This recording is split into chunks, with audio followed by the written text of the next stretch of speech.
As the feast of Koriteh, which marks the end of the Muslim fasting month of Ramadan, is fast approaching, traders and customers alike are busy in selling and buying materials in preparation for the day. Every year, this period witnesses an open market locally known as Wanter, where customers are offered reduced prices of goods of various types ranging from textiles, bags, ready-made clothes, and footwear. To see how this year's buying and selling event is going at Serrkunda Market on Tuesday, 25th March 2025,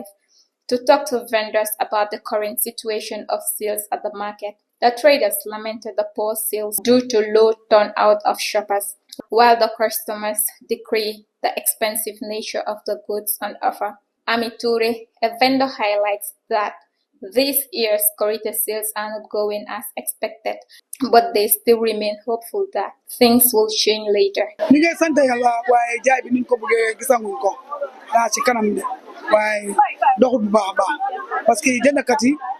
jaaykat yi ñoo ëpp jëndkat yi jaay bi mu ngi dem benn waaye ñu ngi sant yàlla baax a baax wanteer amul waaye ñu ngi sant yàlla parce que ñu ngi jaay ñu ngi faraat suñu wërsëg dañ daan dog place yi ñu toog di jaay waaye ren loolu amut waaye nag ñu ngi toog nag di jaay sonal ñu dara parce que ñun ñoo xam ne dañ meen efitan fii la ñoo jaay sonal ñu dara ñu ngi toog ñu ngi faraat suñu wërsëg waaye jaay bi niñ ko bëggee demeewul noonu mu nga dem ndànk waa ren dem daaw luñ daan jaay 100 ren ñu ngi ko jënd 200 yokku na bu baax a baax comme daaw soo amee 500 profit ren mënuloo am 500 profit parce que ren CFA dafa egg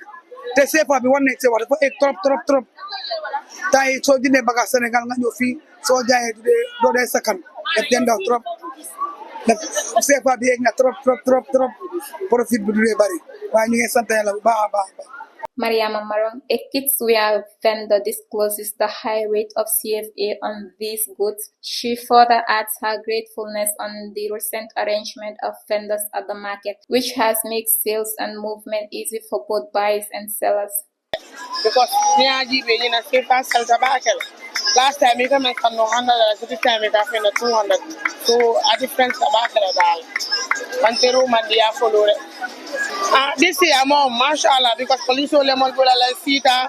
silo be firiring nikli anul na te kadung bari kom kuola kole ala wati dal ko dola man nanga je wala nyama. Sheikh Jam, a proprietor of a fashion shop which sells ready-made male dresses, confirmed the low sales but expressed optimism that sales will increase as they enter the last 2 days before the feast. Additionally, he narrates the challenges they encounter. Parce que businessman yi nekk ci kaw ñooy wax ne maanaam taxe bi moo cher da ngay gis ne bagage yi lim doon jar daaw ren yokk na bu baax a baax waaye daal fi ndol ni ñu ngi ci waajtaay bi jënd nañ bagage ba pare di ñaan yàlla mu yóbbu ñu ci jàmm waaye daal ñu ngi ñëw ndànk rawatina bagage yi xale yi waaye bagage yi mag yi moom ci kanam tuuti bu ñu demee ba am 2 days ci la ëpp lu muy gën a dox waaw loolu na xam naa bala nga ko gën a xam dëgg mu dem ba gën a jege bu demee ba gën a jege ci ngay xam ba xam daaw ak ren wala bu julli bi jàllee sax comme ñun businessman yi jaay yéen rek gis ne bisu julli ak 2 days after julli ak 2 days before julli ci lay gën a dox léegi nag bu demee ba jàll ci ngay xam ban moo gën a dox waaye daal fi mu toll nii ñu ngi ñëw ndànk comme nin daa ñëwee waaye bu demee ba jàll nag ci ngay soog a xam daaw ak ren ban moo gën a dox waaw. waa jafe-jafe yi moom xanaa mooy sàcc yi daal moom moo gën a sonal nit ñi fi sàcc yi comme tëdd ba guddi gaa yi ñëw dajji sa place lool da nga koy gis ci marché bi lu bari wala sax nga gis ku dugg si place bi ñëw di jënd lu fekk dafa ñëw ngir sàcc man loolu li ma fi jàpp fii ci ay sàcc kenn xamut num toll booy daal moom ñu bari da nga gis ñu def groupe ñëw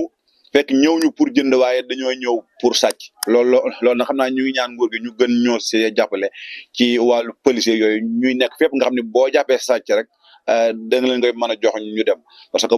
lu ko may rek mën ngaa jàpp sàcc nit ñi mën nañ koo dóor ba gaañ ko te loolu loi bi da koy tere loolu daal bokk na ci li ñu gën a sonal ak bagage bu cher bi parce que bagage bu cher boo jaayee nit lii comme par exemple soo ko jaayee 500 ren mu ñëw nga ne ko 700 day foog ne yaa bëgg a yokk bagage bi fekk yow la nga ko doon jaayeel loolu mooy yokk loolu daal moo ñu gën a sonal ci business bi. Reporting for Dynamic Gambia TV, I am Janke Kujabi.